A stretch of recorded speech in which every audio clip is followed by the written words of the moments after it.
I think it's critical that people understand that, again, this is what I wish, forgive me, this is what I pray people will do, that they will learn to basically listen, take everything to the Lord in prayer. But when you, Tom, when you, Chris, when I or others are writing these books, and we spend the time to research the actual source material, I think that people have got to understand that this is a shaking of what you and I and we all have grown up thinking this is normal.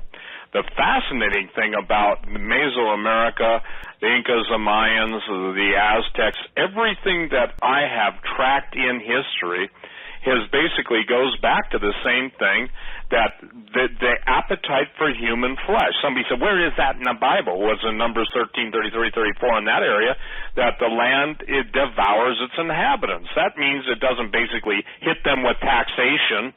It means that they ate them. And the thing that is interesting is that obviously the life is in the blood. I think it's fascinating. I believe, Chris, you'll I think really see this. I believe the fascination with vampirism is a preparatory mindset in the supernatural realm to basically get people accustomed to accepting the fact that when these things come forth, they're going to have to be fed. And Tom, do you guys remember the old Series V? I think they brought it out again, the Flying Saucer series. What were those entities looking like after they stripped their, face masks off or their whatever they could project the humans' look on? They were reptilians, were they not? Absolutely, right. Mm-hmm. Yeah, and so what I'm saying is, here's the deal. The reason you have Area 51, you have all the different sites, all the Dulce bases, all the information about aliens, etc., is that they are seeking to come back into our realm. But I can tell you this, that I had, and this will probably whet some people's appetite, I had a general talk to me, and he said, if you want to see what we have to deal with in the Special Forces area of the things that go bump in the night, okay? He said, go watch the show, The Cave. And I don't know if you've ever seen it, but there's some really, really nasty things in the cave. And he said, Steve, it's worse than that. So it's fascinating that in the cave, and again, it's available on whatever you can, get on Netflix or whatever. And there's another movie that was like that, and I forget the name of it, but it was very similar. They both came out at the same time. Again, that was floating. So when Jesus said that men's hearts are going to fail them for things coming up on, UPON, the earth, what do people think that is? Do they think it's seriously, if our critics have any basis of standing, why don't they do a refutation beyond the sons of Seth? And everything in Genesis, I want to make this clear, everything in Genesis said after its kind. Anything that God created and he saw it and it was good. See, we talk primarily about human-like things, but it says the fallen angels, the Nephilim, had sex with everything. I mean, in my book, Genesis 6, I quote some of the Babylonian tablets where these guys, the Nephilim, are bragging to their buddy Nephilims about getting it on with animals. And that's why God's prohibition, listen to this, against bestiality required the death of the beast as well as the person that was doing the beast. I'm sorry, I don't know how to say it any clearer than that. Most people cannot equate that to a genetic judgment by the living God. I don't know to the degree that was possible, but aren't we seeing this, you guys, in a technological form?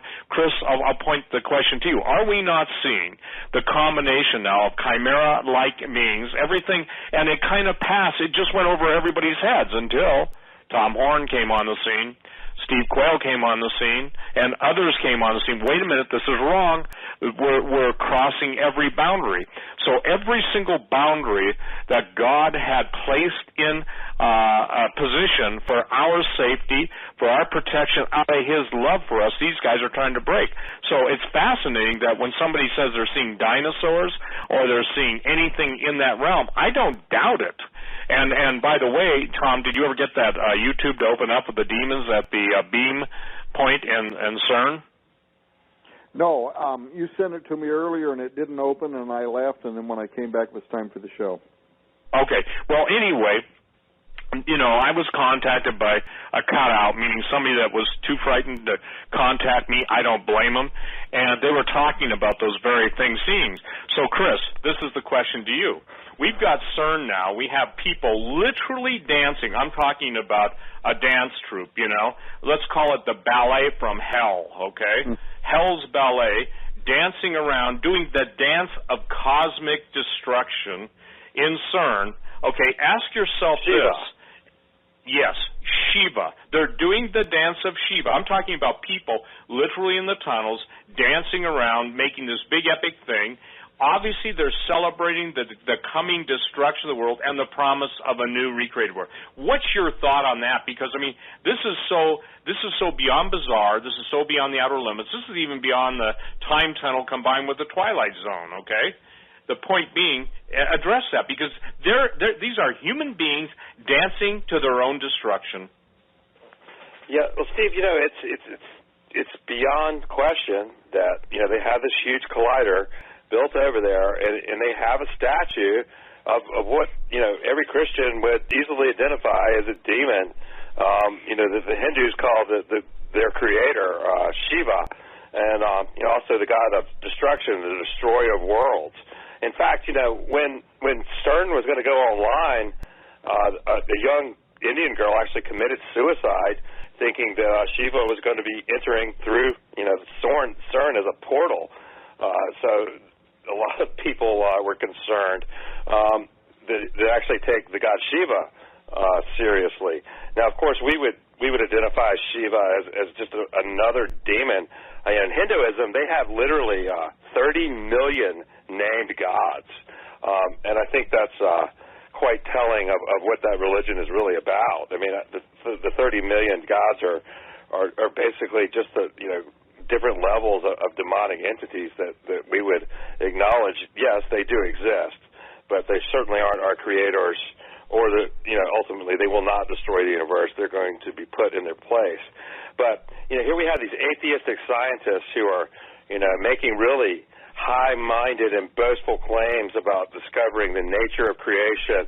They're going to call, the subatomic particle the God particle, as if they were discovering God with subatomic physics. And it's all kind of blasphemous in a particular way, because most of them don't even really believe in God, much less worship Him or acknowledge His holiness, or that He really is the Creator.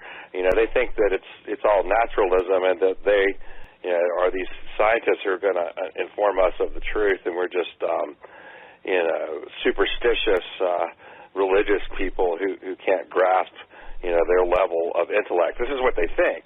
But at the same time, they're making statements about we could open a gateway and no telling what might come through. I mean, they believe in parallel universes. They believe in the possibility of other realities, and they speculate that, they could actually send a message to one of these places using gravitons. They believe that, gravity might be responsible for what they call dark matter. Now, what's dark matter? Dark matter is like they detect something really heavy out in space. They know it's there. The mass is there. They detect the gravity of it, but they can't see it. So they call it dark matter. But, one of the speculations that they have is that it's actually a parallel universe, and we can't see it because it exists in dimensions outside of our own. But gravity is able to traverse the distance between universes on its own. So we feel the effect of the gravity, but we can't actually see the matter itself. So they call this brain world theory, and it's actually taken on quite a bit of life up at Harvard and some of the universities, and it's actually a theory of parallel universes.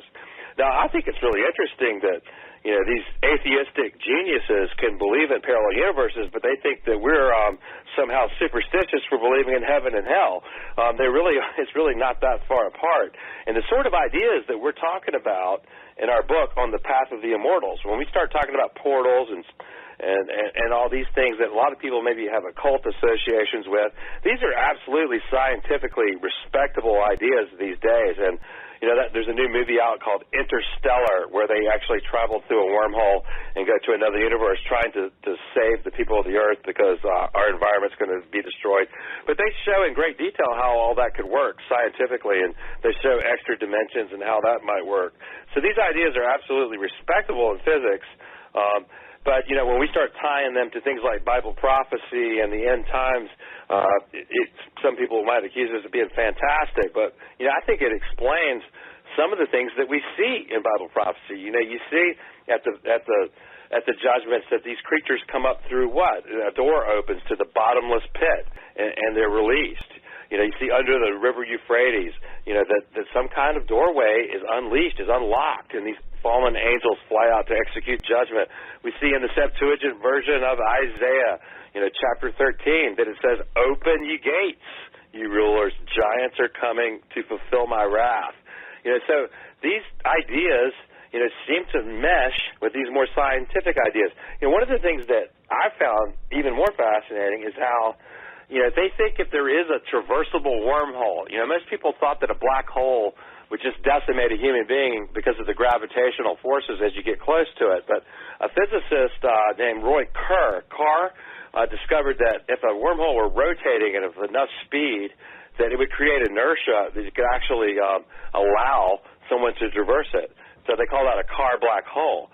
Now, so what you're looking at would be very much like what we call a vortex or a whirlwind, something like that. Now, isn't it interesting that you can look in these Hebrew scriptures, even to the oldest book of the Bible? A lot of people think Job was the oldest book of the Bible. And isn't it interesting that when God speaks to Job, it says, out of a whirlwind he spoke. And it's like you see what this is very much sounds like an ancient person's description of what a traversable black hole would actually look like. Well, and I think that as how we say this, theoretical physics has to ultimately come into the spiritual realm because, again, isn't it amazing? They will actually believe in aliens. They won't ask the question I always ask, who created the aliens? They don't want to deal with that. Well, they've always been. Well, how do you know they've always been? And if they've always been, they sure don't need to go on R&R and come to the planet Earth, the orb of perpetual pleasure and indulgence for, how should we say this, undersexed aliens. I'm sorry to put it so blunt, but that's for a good time. When you pass the rings of Saturn, you see a sign out there saying go to Earth and have a good time. The reason I'm saying that in a ridiculous manner is because that's how ridiculous the argument is that the aliens created us, but never asking the question who created them.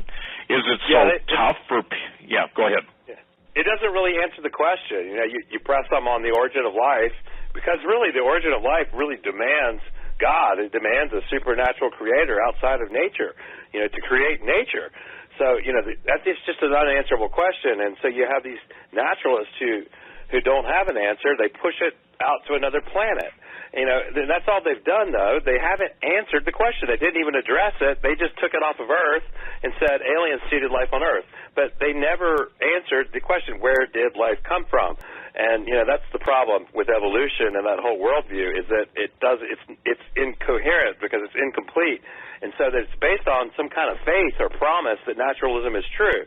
So you start to ask yourself, is this worth putting my faith in?